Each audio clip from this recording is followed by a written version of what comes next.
Hi, this is DeGregoria. Thank you for joining my membership page here on YouTube. And I am going to talk a little bit briefly about kid-friendly techniques, moms, because we need them, right? So I want to say a big thing, an overarching theme that I see with the kids. One is overconsumption of processed foods because they know nothing else, because this is the time they grew up in. And two is the inability or lack of or lessening of the detoxification. And I have a post on my, I should say a blog on my page specifically regarding detoxification for kids. And maybe I'll do a segment on this as well. But I just wanted to talk today about some kid-friendly techniques that would maybe hopefully help you. So eating the rainbow, I'm going to get right into it. I'm going to give you a 10, 11, 12, whatever it is at the end of this. But eating the rainbow and how important it is to show them the different food colors and what it correlates to, and allow them to see what real coloring in food is. It's not artificially created. It's real. It's the reds and the orange and the yellows and the greens and the blue/purple. And these are the colors that they should be becoming more familiar with, not this man-made ultra colorful colors. So that would be absolutely not only a tip to eating the rainbow, as you've seen that before anyway, eat the rainbow, but why? Like, they should understand the difference between artificial dyes and real dyes, because the artificial dyes are really toxic and unhealthy and very dangerous to the body. And so it is not okay. We need to vote with our dollars. I was really happy. I went up to, I usually make my own colorful flavorings, food colorings, I should say, and I got in trouble with my daughter doing that. But anyway, I found some great packets. I wish I had them right here now. Maybe if somebody wants to post, ask me a question, I'll take a picture and send them over the different kinds. But there are food colorings, and some of these now, like Trader Joe's and Whole Foods, they have things that do not, or foods I should say, that do not have artificial flavors in them anymore. But I think because there's been so much ruckus about it. I love the Food Babe because she has been at the forefront of this, and I just want to hug her if I ever get the chance to meet her. Okay, make food fun. So, if you have really little ones, you can make shapes by using cookie cutters and things like that. I'm sure you've heard that as well. One of the big things that I love is learn together, shop together, cook together, do it together, because it really will get them involved in the preparation of the meal. And that's how it used to be. Everybody was like a family affair, the hunters and gatherers, and then the family members that would pull the meal together, and then they would pray over it too, something that we've definitely lost. But from an energetic standpoint, it's really critically important to do that as well, and to have prayer at the table. We don't always remember to do it every night, but when we do remember, I really always try to teach them how that energy should be sent over to the food. Help kids to understand their bodies and how food affects everyone. I think my last video I had said, would kind of kick this off for me, I always make the connection. If I let my kids eat what they want when we go to a family function or whatever, and I let them go because I'm so sick of fighting and I don't want to fight, I don't want to create that negative energy as well. My kids don't have allergies, and why that's wonderful. If they did, I would be able to be more strict, but I can't.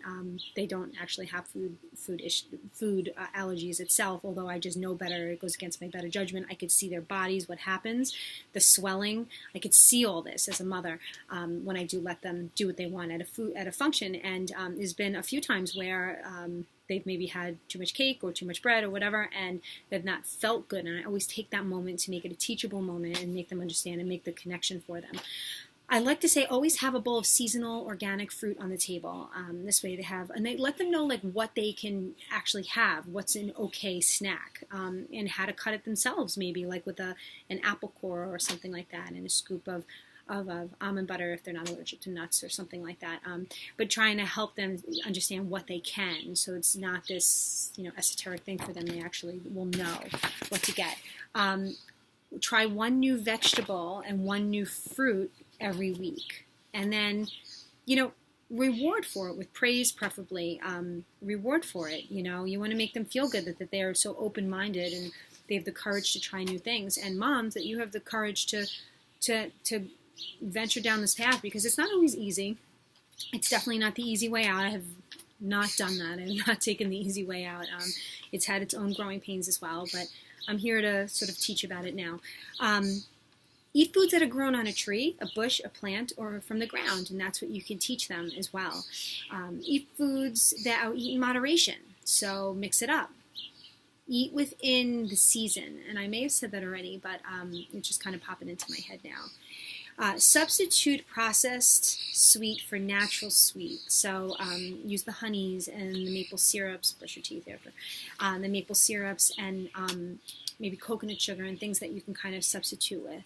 Always drink water. Carry a water canister around with you. Teach them to do that too. I always make sure that they have water. You really want to flush your body out and learn and help to detoxify your body. These kids are not detoxifying.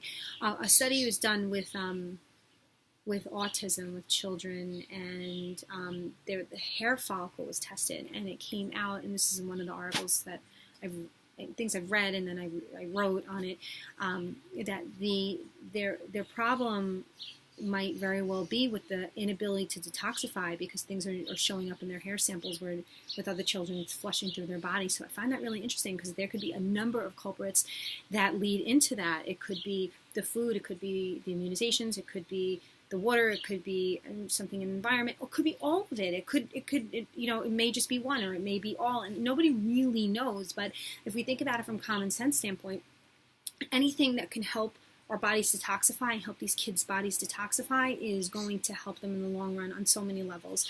So I really want to emphasize that.